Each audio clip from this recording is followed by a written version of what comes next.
Sünsa bilen Teyşisininki quchoqlashma jang qilish. Salom do'stlar, undaq bo'lsa biz 3 parchalik yana davomli so'zlab ketdik. Biz oldingi filmda shu Sünsaninki Danyanga, ya'ni Liu Yaoning zimini hujum qilganligi to'g'riliq va ularni bir urushda mag'lub qilganligi to'g'riliq so'zlagan. Endi shu kun jang oyoqlashgandan keyin Zhang Ying qo'shinni boshlab Pajpurat qo'shinni shaharning issiqli ichiga kirib ketib, shaharni ching etib oldi. Andaki Sünsa mu shaharning sirtida bargoh tikdi. Endi Sünsa qo'shinlarni hammasini o'rlashtirib qo'ygandan keyin uxlaydi bu. Uxlab tushida bir narsani ko'rib qoldi. Ya'ni nima ko'rdi desa, butxon ko'rdi. Bir tog'ning ustida butxon ko'rdi. Shundan bilan shu yerdagi birisining uning gap qilganligini shundaq bir tush ko'rdi. Tushidan uyg'onibla, shunga yerim kechida bu yindikilardan so'raydi. Bu atrofda butxon bormi degandan keyin birisi mundariq bir tog'da butxon bor degandan keyin meni shu yerga apa deb turib oldi.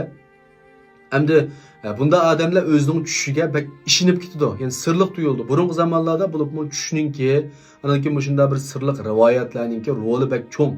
Odamlar bak yiliqi shundaq bir narsaga ishindigan bo'lg'ashqa sihriy narsalarga asalla o'zining tushiga, undan keyin shunda bir hikoyalarga, rivoyatlarga bak ishinib ketdi ahvol.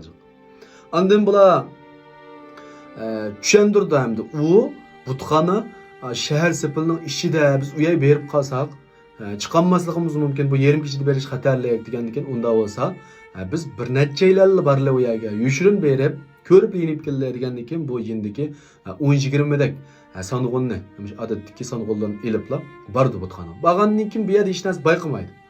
Bayqamagandan keyin ketay desa, taxi bu yerga kelib qolgandan keyin oldiga berib, yana azroq ko'rib boqay bularning ishlari qandaroqdi, bargohi qandaroqdi deb ichigirak mingib boqil deb sanoqlarni boshlab, shu Liu Yaoninki bargoh qurgan shaharning ichidagi bargohlar bor, qo'shin voyaga yaqin bo'lgan vaqtda buni endi kuzatchi lashkar bayqab oladi. Bayqab olgandan keyin shunga bilan bu xabar qildi, xabar qilgandan keyin Zhang Ying buni anglab qo'shin boshlab buni oldiga chiqdi. Bu Sünsa yerim kechida bizga tuydirmay uchtum hujum qilgan o'xshaydi deb qo'shinlarni yig'ib bu tayyor bo'lib, lekin Sünsaning oldiga berishga petlanmaydi. Nemishqa desa, bo'ktirim bo'lish mumkin deb turib qoldi bu qo'rqib. Chunki kunduzi bir qitim mag'lub bo'lgandan keyin.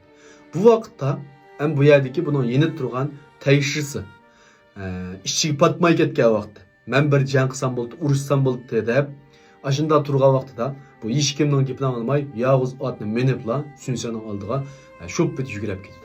Yugurib bir otning kelayotganligini ko'rgandan keyin Sünsa kimsan? O'zingni ma'lum qil degandan keyin u vaqtda palvonlar o'zini ma'lum qilgan shu.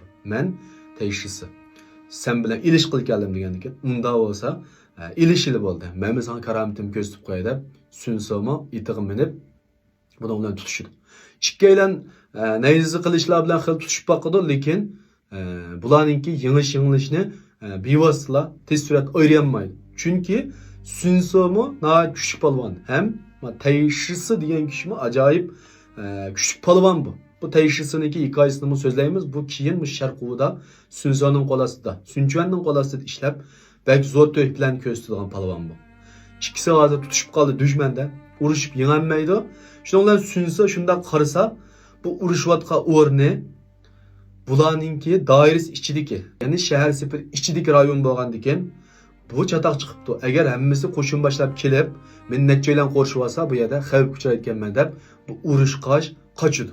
Qochgandan keyin buning keyindan Teyshisimu o'z yog'iz ot bilan qo'g'lab, shunda ilishdi.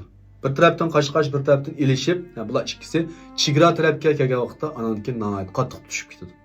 Bular bir-birini qattiq yengishmaydi. Oxiri ikkisi urushib, otlar yerib, ot yiqilib ketdi. Yiqilib ketgandan keyin bular ikkisi otdan yiqilib tushib bevosita tutishib ketdi. Buni odatda biz quchoqlashma jang deb qo'yamiz hamda. Bevosita tutishgan jangni burun kinolarda bak chiqdi. Quchoqlashma jangni shunda tutishib jang qilib ketdi-da, qurol yaroqlarini yutirib etgan hamda.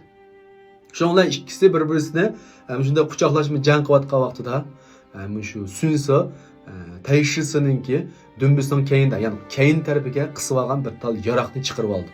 Chunki hamda cho'ng yaroqdan sirt kichik yaroqlarni bir yerlarga savolda kichik xanjarlar deganda chiqarib olgandan keyin buni ko'rib Teyshisi Sünsaninki qalpiqini oldi. Shundan bilan u qalpoq bilan Sünsaninki yaraqninki urushini to'saydi, ashunda qilib bir urushib bular. Keyindan ulanım tashlab o'tib, quruq qo'l mo'shlashib turayotgan vaqtda ikki tarafninki qo'shin kelib qoldi. Chunki Ma Sünsonninki xavf kuchirganligini ko'rib, uni qo'l ostidagi bir necha salg'in bargoh qaytganda Joyuni boshlab kelgan. Joyu nurg'un qo'shinni boshlab ep keldi bu yerga.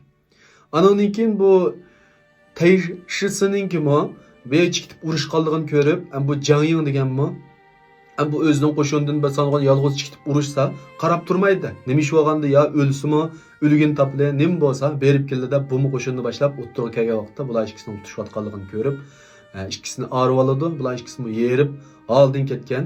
Ikkisi shuning bilan o'zining qo'shinining orasiga kirib, o'zlarining bargohiga qaytib ketdi. Shuning bilan bu Tayshisi bilan Sünsonning orasidagi quchoqlashma jang. İkisi birbirini yengolmay, tang o'p qilib oyoqlashdi. Bunday do'stlar, uch podshohlikdagi texmi nadir mazmunlarni anglamoqchi bo'lsanglar, qo'shish belgisini bosib, meni qo'shib olinglar. No'ch mazmunlar davomli yo'linib turadi. Mushu filmni ko'rayotganlarning ichida nutq o'rganish, so'zlash qobiliyatini oshirishni o'ylashayotganlar bo'lib qolsanglar, ayrim xonga uchir qilinglar.